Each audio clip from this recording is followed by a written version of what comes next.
From Kansas State University, this is Agriculture Today. Eric Atkinson here, and here's what's coming up. From Iowa State University, Lee Schulz with this week's look at the cattle markets. He'll go over the market-friendly numbers from that USDA cattle on feed report, and he'll tell us what his latest numbers are saying about the payoff to retaining ownership of fall-weaned calves.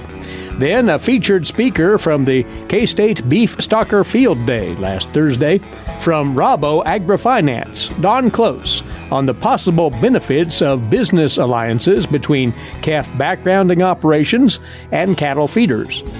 And further ahead, Jeff Wickman with this week's 4-H segment. He'll talk with K-State's Chris Mullins about 2 upcoming 4-H fall shooting sports events. All this and more directly ahead on Agriculture Today. Hamburgers, roast, ribs, steak, or whatever you prefer. Beef, it's what's for dinner. Kansas cattle farmers produce 7.5 million head of cattle per year. It takes about 7 tablespoons of peanut butter to get the same amount of protein in 1 serving of lean beef. Support your local Kansas farmers and ranchers. Eat beef. This message was brought to you by the K-State Animal Sciences Leadership Academy participants.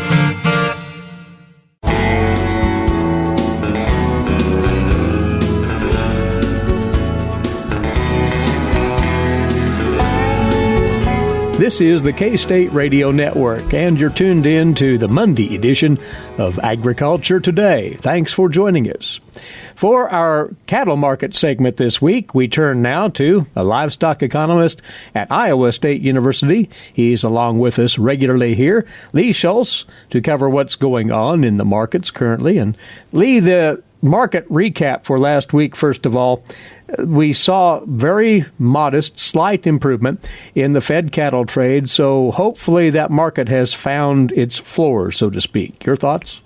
I think it's found some footing, especially as we look at both cash and futures prices were up. We've seen live cattle sold 101 to 104 on average. I think we've seen some of the highest prices here in the north. Dress prices were 160 to 165. Really, prices across the board were higher than the previous week. And so I think that suggests, we have found a bit of footing. Also, you really got to look at that feeder cattle futures. Those markets were very strong, on average up $3 to $4 across the week. I think that certainly brought up cash prices. We've seen cash prices nationally ranging from $2 to $7 over the previous week. And so I think certainly we're seeing the market find some footing.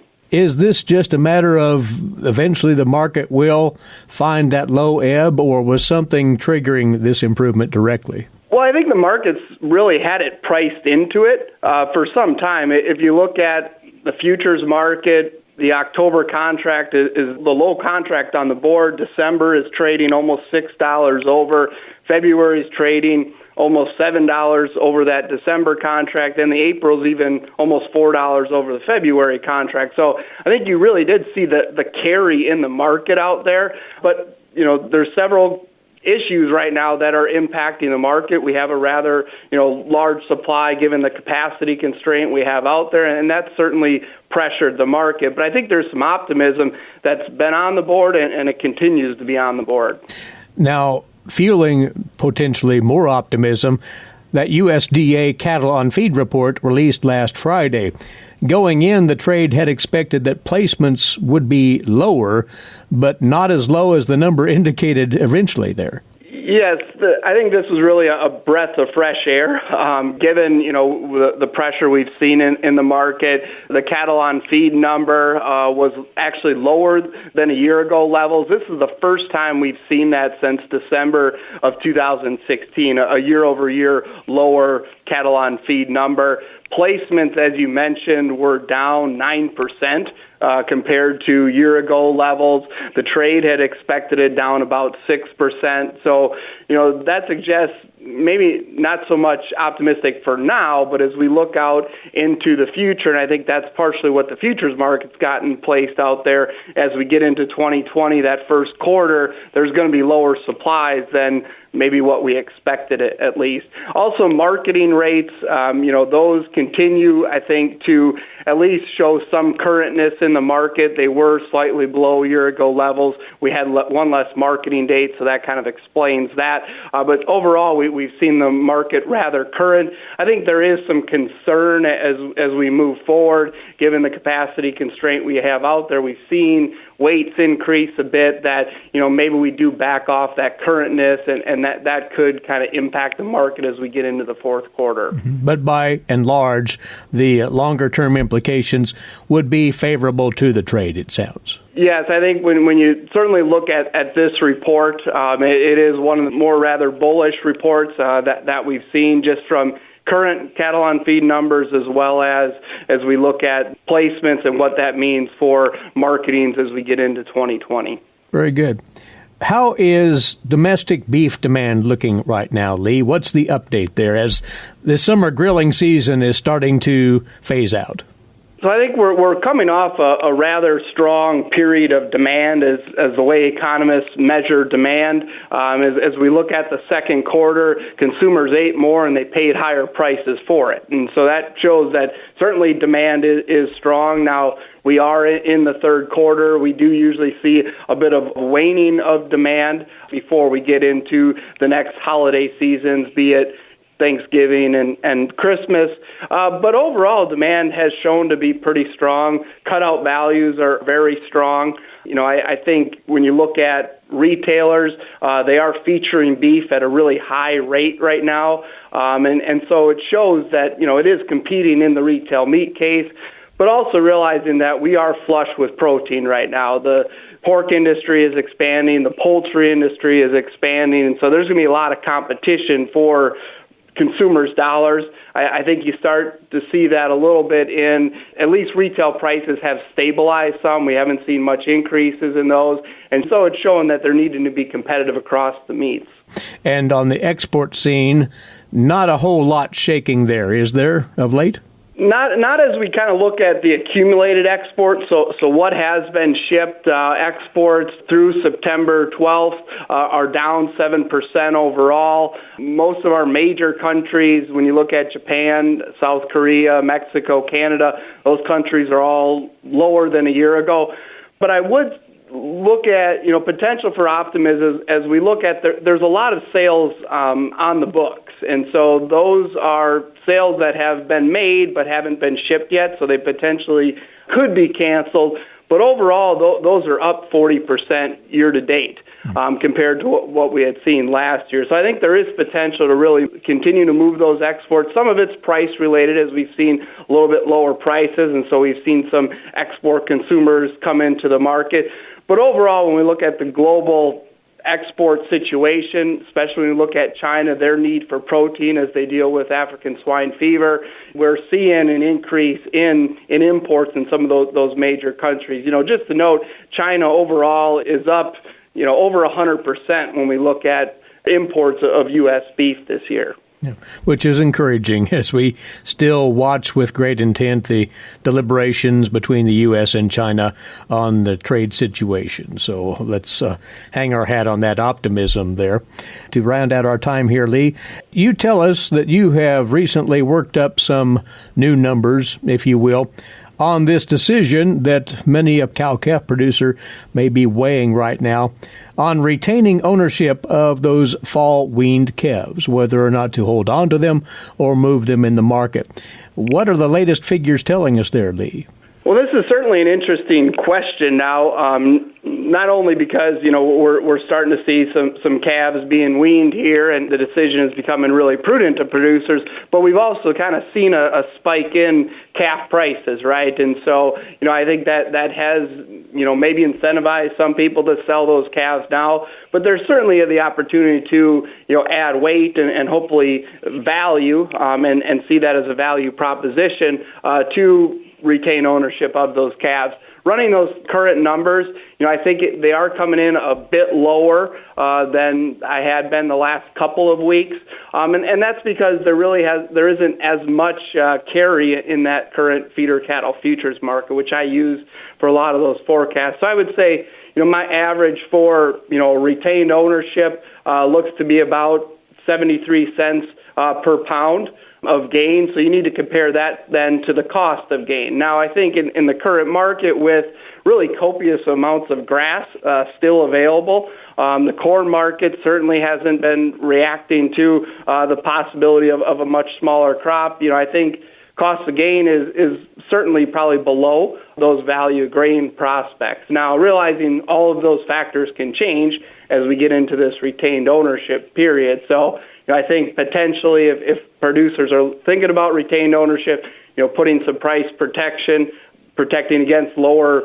calf prices, be it through the futures market or through a forward contract, might be prudent in this current market. I think the feed situation, producers have a pretty good handle on what feed they have on hand or what they have available to them.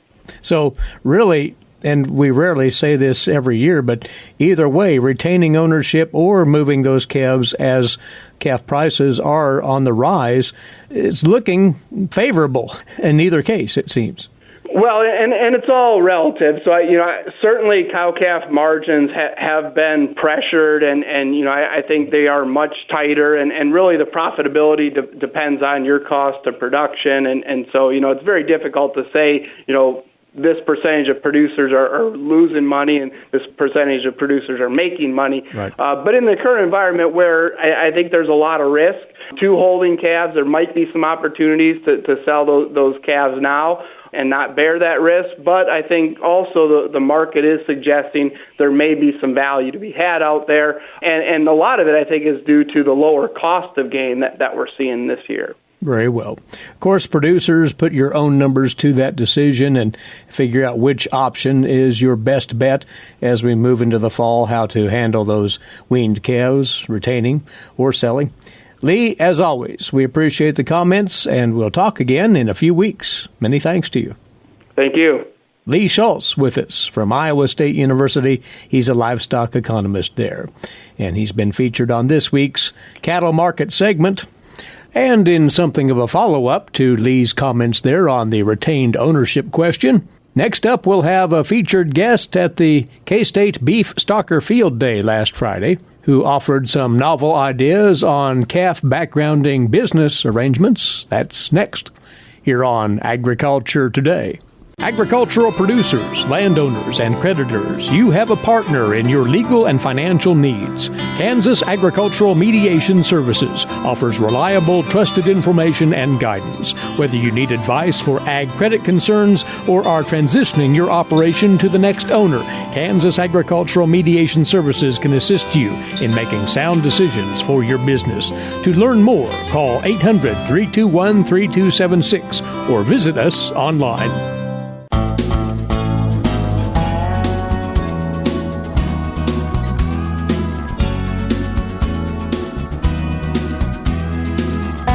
You're tuned in to the K-State Radio Network, and welcome back to Agriculture Today.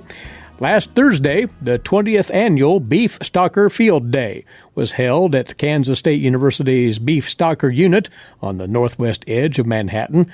The presenters there spoke before another fine turnout on a variety of topics relevant to those who run stocker and backgrounder calf production operations. During the morning part of the program, a top official from a prominent agricultural finance firm talked about the changing structure of the beef cattle industry and how those changes are working to the advantage of growing backgrounder calves in grow yards, which would then collaborate directly with finishing feedlots. Don Close is the Vice President of Food and Agribusiness Research with Rabo AgriFinance. In that capacity, Don channels his energy into the economics of animal protein production and has extensive insight in this area. Don talked first about the traditional role of the backgrounder in the beef production system. I think the classic role has been they were simple residual housing for cattle, that if feed yards got backed up, if we had weather problems with natural forage and forced us to find a home for cattle, or third, in the event that light calves just got too cheap, that grow yards were around and available to provide residual housing just when economic incentive drove them to that point. But you're saying in your presentation and maintaining that role may be shifting a bit. How so? I think it's changing radically, and I think it's changing very quickly, that grow yards are being utilized more and more on a full year-round rotation, and that as labor constraints have become more and more difficult for commercial feeders, their ability to handle light cattle or stressed or high-risk cattle has just become increasingly inefficient. And they're turning more and more to the grow yards to background those cattle, provide an opportunity, get them stable, get them healthy, get them ready to, once they do arrive at the feed yard, they're ready to eat and go to work from day one. A fledgling concept right now, though, is it not? I think it's very early. In that context, I think there's still really good opportunities for entry into that marketplace. It's not mature, but I think it's a real opportunity for somebody that wants to, certainly has the skill sets to handle stressed cattle and to provide a service to the commercial feed yards. We talked about the labor shortage, but I think another big driver behind this whole movement is if we have the necessity for cattle quality or beef quality continues to go up, and we get those animals health stable, if we get them on a concentrated energy ration earlier, it just increases the probability of having cattle that will grade in that upper 2/3 of choice or even prime. It's just one more step to assure that the cattle are capable of getting there. So as you monitor this, you've studied it, what are some of the things that parties need to keep in mind as, say, a grow yard operator, a backgrounder, would enter into a continual working relationship with a finishing yard? I think the details of that relationship need to be really, really talked through between the operator and the grow yard. And with that, I'm talking about the agreement on what their strategies and policy are for veterinary protocols, what their strategy is, or even their sources for the feed source, that there's consistency there. I think the economies of scale of utilizing those nutritional and veterinary services over a broader spectrum lowers the cost for both parties. But the real nuts of that deal is, what are those expectations of performance?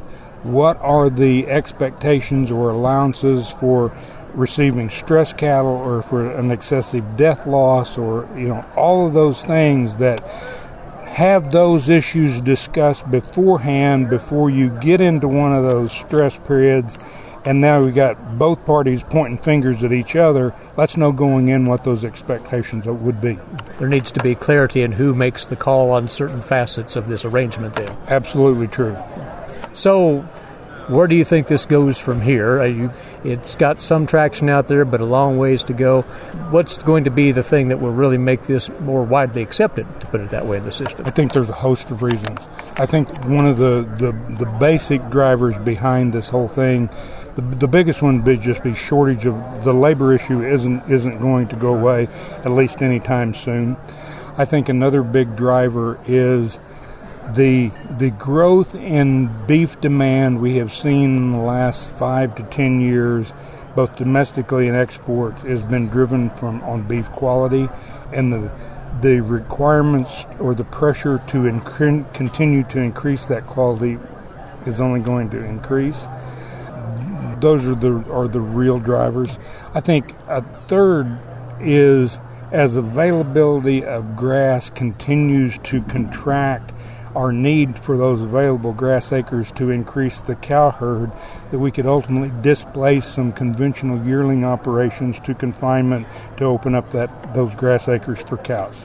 And in fact, that question was brought up by an audience member. What's the disposition of the grazing sector in all of this? It will still be around, but you think that this will allow for more efficient utilization of that grass resource? I think so. I think this. Under ideal conditions, and certainly a year like the grazing year that we've had this year, a confinement operation should not be viewed as a cheaper cost alternative to conventional grazing. It is not. It does have some benefits, but native grass is going to continuously be the low-cost producer. So it could increase the competition the classic yearling guy has on availability of cattle, but he's still going to have the lowest cost to gain on performance. One quick other angle on this, we're talking about the potential payback to the backgrounder, to the cattle finisher. What about the cow-calf producer? Do they have a dog in this hunt, so to say? I think the entire industry has a dog in this fight.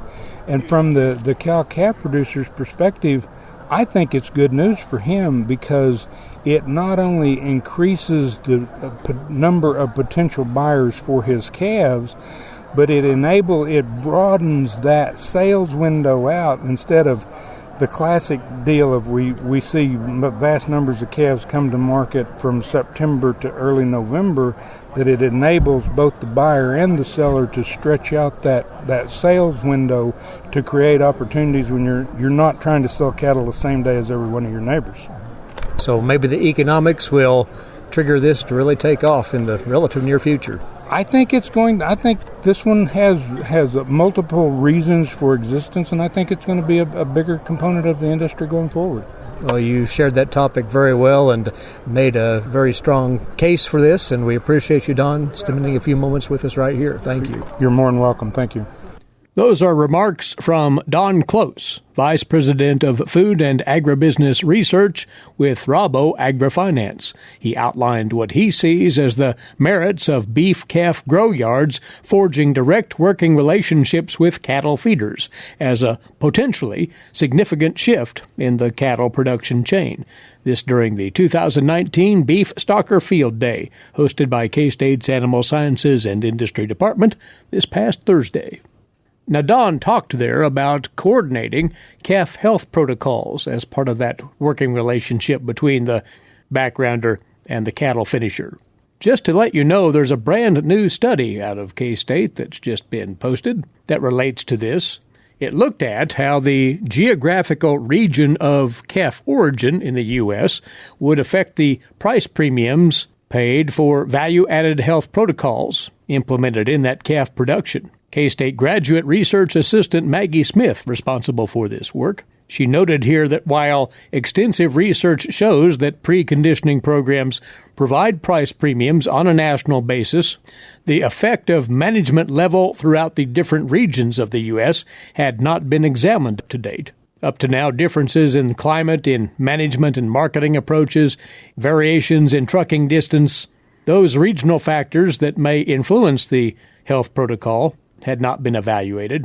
So the purpose of her study was to investigate the effects of value-added health protocols within the various regions of the U.S. on the sale price of beef-calf lots sold from 2010 to 2018. And in general, she did confirm in her work that while there are clear price advantages associated with intensive vaccination and weaning management strategies across all areas of the U.S., the value of those specific health protocols do vary between individual regions. If you'd like to read more about her research on this, it is now posted in the latest Beef Tips newsletter out of K-State. The September edition of the Beef Tips newsletter found at ksubeef.org, ksubeef.org. You are listening to Agriculture Today. Now, these moments aside, when we come back, today's agricultural news headlines for you. Also, this week's edition of Tree Tales from the Kansas Forest Service at K-State, and our weekly 4-H segment. All still ahead here on the K-State Radio Network. While many people know hunger is an issue in developing countries, it is also a problem in our own backyards. In 2010, 1 in 7 Kansans struggled to put adequate food on the table. 2 K-State research and extension programs are tackling this problem. The Family Nutrition Program and Expanded Food and Nutrition Education Program reach thousands of Kansans in more than 70 counties. They learn how to eat healthy with a low budget. For more information about these programs, visit ksre.ksu.edu.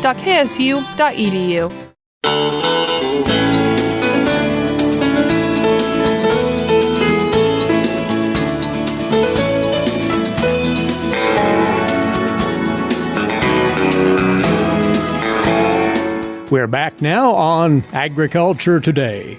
coming to you from the campus of Kansas State University. Eric Atkinson here, and on now to today's agricultural news headlines for you, courtesy in part of DTN. And to follow up on our visit with Lee Schulz of Iowa State University on that USDA cattle on feed report posted on Friday, here are the Kansas numbers from that report. As of September the 1st, there were 2.34 million head of cattle on feed in the state. That inventory was up 1% from last year. The placements during August, 440,000 head, down 15% from 2018, and fed cattle marketings for the month of August in Kansas at 430,000 head. That was unchanged from last year. The New York Times is reporting that both the United States and China issued statements over the weekend saying their recent talks were productive. At the same time, the Times noted that the combination of Friday's comments from President Trump and the cancellation of a planned U.S. trip by Chinese agricultural officials to 2 U.S. states seemed to cast a cloud over the prospects for the trade deal. China's state-run Xinhua news agency said on Saturday that senior negotiators had conducted constructive discussions in Washington in recent days and had agreed to continue to maintain communication. The tone of the Xinhua statement was matched by a separate statement from the U.S. Trade Representative in Washington.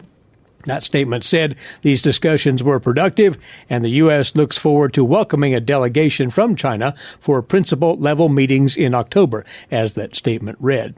In addition, the Times article emphasized that both sides' trade negotiators have continued to look for resolution of their differences, even as tensions ratcheted higher over the summer, although the report noted that its sources all insisted on anonymity, citing diplomatic sensitivities in the negotiations. The delegation of Chinese agricultural officials that had planned to travel to Montana and Nebraska in the coming week, but canceled at the last moment, did not act because of any new difficulty in the trade talks, according to the Times. Instead, that trip was canceled out of concern that it would turn into a media circus and given the misimpression that China was trying to meddle in American domestic politics, again, according to the article from the New York Times. The Department of Labor will be modernizing the burdensome H-2A visa process, eliminating the requirement to advertise a job opening in print newspapers. More on that from the USDA's Rod Bain. Bringing the H-2A guest worker program into the 21st century. That is how Agriculture Secretary Sonny Perdue described recent actions by the Labor Department designed to modernize and streamline the H-2A visa process. The Secretary previewed these actions recently when speaking with members of the fresh produce industry in Washington, D.C. DOL is modernizing their applications. We're getting away with the silly things of advertising in paper and doing several other administrative things. In addition to shifting advertising to labor and state workforce agency websites, DOL announced updates to pertinent H-2A forms and online filing processes. Secretary Perdue says this is also part of federal coordination efforts to make H-2A less burdensome and more cost-effective for ag operators. We're trying to work in interagency to get those things done that will help you who use H-2A to be better able to know what you got, some of the flexibilities over start dates and other types of things. I'm Rod Bain reporting for the U.S. Department of Agriculture in Washington, D.C. And a calendar item for you taking place in East Central Kansas. Coffee County Extension and the Frontier Extension District will be hosting a special event on beef production and the working cow dog. That'll be Tuesday, October the 8th, starting at 10 in the morning at the Williamsburg Community Building in Williamsburg. Now, the morning presentations will feature Debbie Lyons-Blythe of Blythe Angus Ranch and Patty Dollarhide of the K-State Beef Cattle Institute. They'll be talking about the U.S. Roundtable for Sustainable Beef. Then, later on that morning into the afternoon, Laura Stamazzi of Stamazzi Working Cow Dogs out of Maxville, Kansas, will be talking about developing and working with working stock dogs. After lunch, the group will travel to the Silkville Ranch, where Laura will discuss topics associated with using cow dogs in a low-stress manner to work cattle. Please RSVP for the meal count by October the 3rd by contacting either the Coffee County Extension Office or the Frontier District Office in Linden for this special day coming up on Tuesday, October the 8th. On we go now to this week's edition of Tree Tales. Here's K-State forester Bob Atkinson. Bob?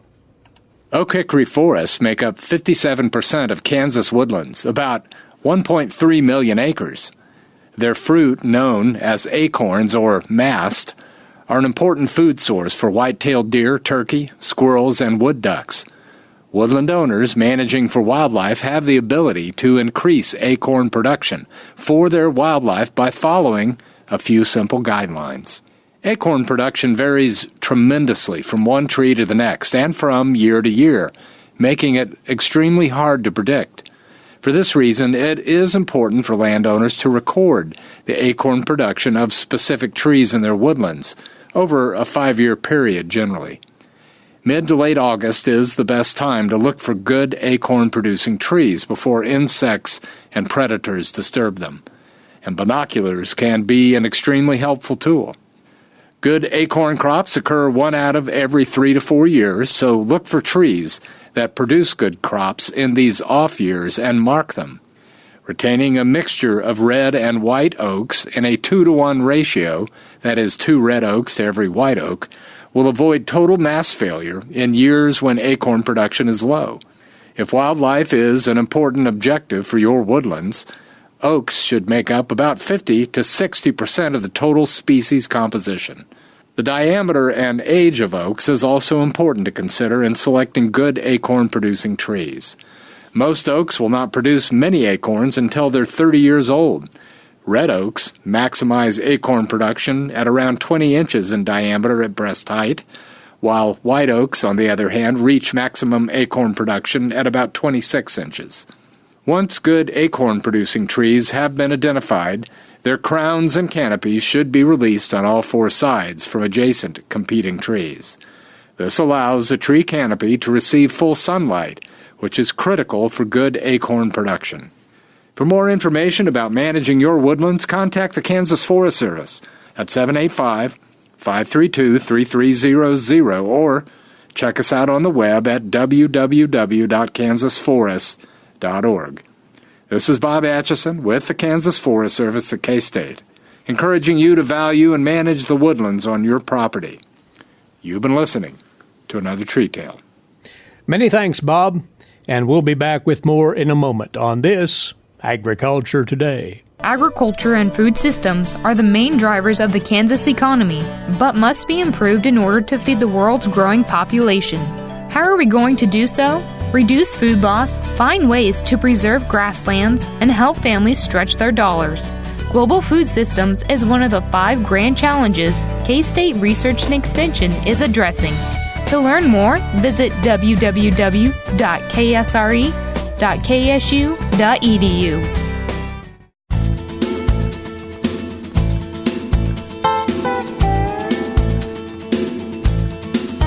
Welcome back, and thanks for joining us on Agriculture Today. I'm Jeff Wickman. The Kansas 4-H Shooting Sports Program promotes awareness of shooting sports as an educational, recreational, and athletic sport, and teaches 4-H youth responsible use, care, storage, and transportation of firearms and archery equipment.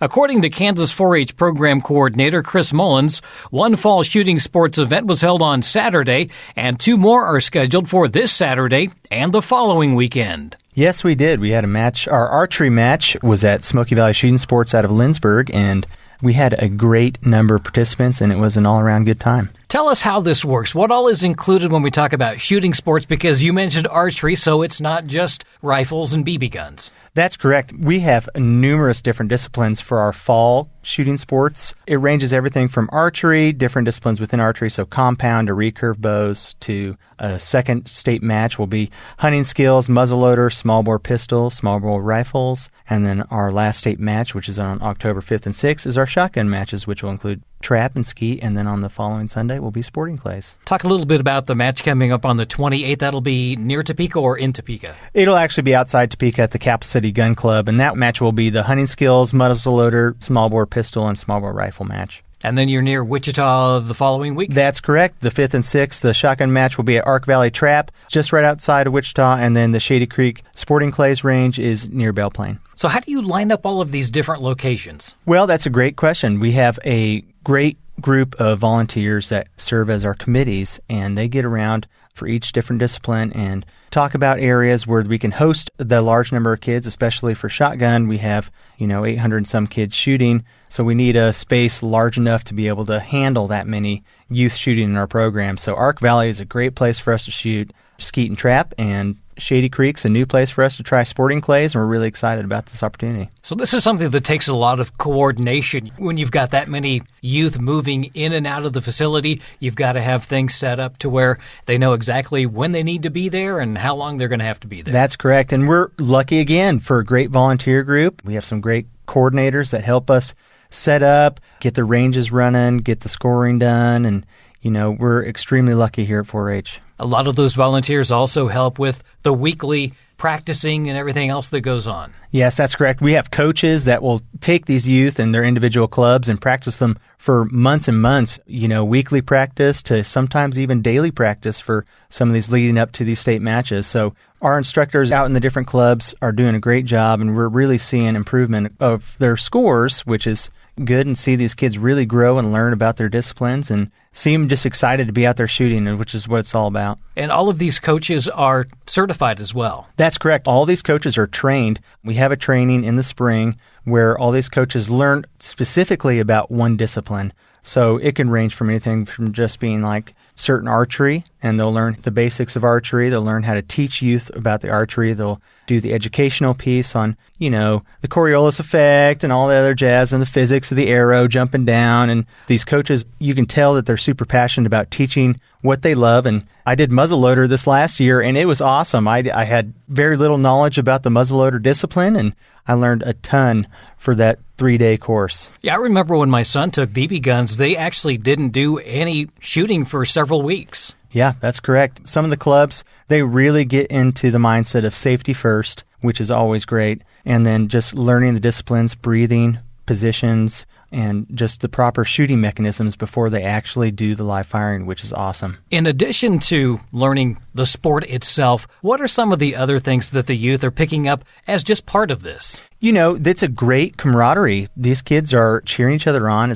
The practices are fun. They get to meet new kids at the meets, the qualifying meets around the state, and then they get to compete at a state level. And, these skills, they'll carry on for them for a lifetime. We have kids that might not be the best athletes in the world and don't play football or basketball on their junior high or high school teams, but they are really into shooting sports, and you can see these kids grow and excel, and the passion light in their eyes that, I'm pretty good at this. And it's exciting to see these kids grow throughout this program. Well, and as you mentioned, the practicing and the discipline to make yourself practice and to get better. Yes, it does. You can just see the kids' individual growth. They don't even have to win the state match to be excited. You can see a kid that barely made the cutoff for the qualifying score to make it to the meet, and they're just happy to be there. And, they might not shoot very well, but they're just excited that they made it to state. So it's great to see. Now, is it individual and team competitions? There is. If your club or county has enough kids to qualify as a team, so it just ranges depending on the discipline on how many kids are required to shoot and be considered a team. So they can compete individually and as a team, and their team scores will be calculated based upon how each individual does on that team. Boys and girls? Boys and girls, and most of the time our girls kick major butt. You're saying that some of them are better yes, shooters? we have some girls that are phenomenal shooters, and they put the boys in their place sometimes, and it just drives some of these boys to work harder, and it's awesome to see. It is awesome to see. And as you mentioned, the fact that it's a team sport also lets them kind of understand the pressures of you need to practice, because if you don't and you're off that day, it could hurt the team. It can, and then you can see that even if that person has a bad day, that the other team members are there to pick them up. And that's what we're really about, is the growth of these 4-H individuals, and see them really develop from maybe being that shy kid at the start of their shooting sports program to being, a team captain or something along those lines, and being really vocal and supporting their fellow shooters even if they're not even on the team. So it's awesome to see. Now, this is kind of the winding down to this season? This is after the 5th and 6th October. Those are our last state matches, and pretty much the fall shooting sports season is done. Some of these clubs will still practice for nationals. That is a collection of kids who've qualified at the highest level at the state meets, and they will get chosen for the national meet, which is actually in June. And that will be where? Nebraska. And they've been at Grand Island, Nebraska, and it was an awesome competition this last summer, and it was cool to see these teams from all over Kansas coming up just to try their luck at doing well in the national championships. So if someone wants to find out more about shooting sports moving forward, how can they do that? You can log into our website on ksu.edu and go underneath the project area for 4-H of shooting sports. Now, the new 4-H year starts in October, so would that be the time to start getting interested in these? Yes, it is. It's a great time. You can always feel free to call our office, reach out to your county extension agents, and they will hook you up with your coordinators in that area, and they'll invite your youth to come to practices, see what they're like, figure out what kind of disciplines they want to be interested in going forward, and have a good time and learn to be, a great shooter for the state of Kansas. That's Kansas 4-H Program Coordinator Chris Mullins. Again, to learn more about shooting sports or Kansas 4-H, contact your local extension office or visit kansas4h.org. And that'll do it for this edition of Agriculture Today. For Eric Atkinson, I'm Jeff Wickman. This is the K-State Radio Network.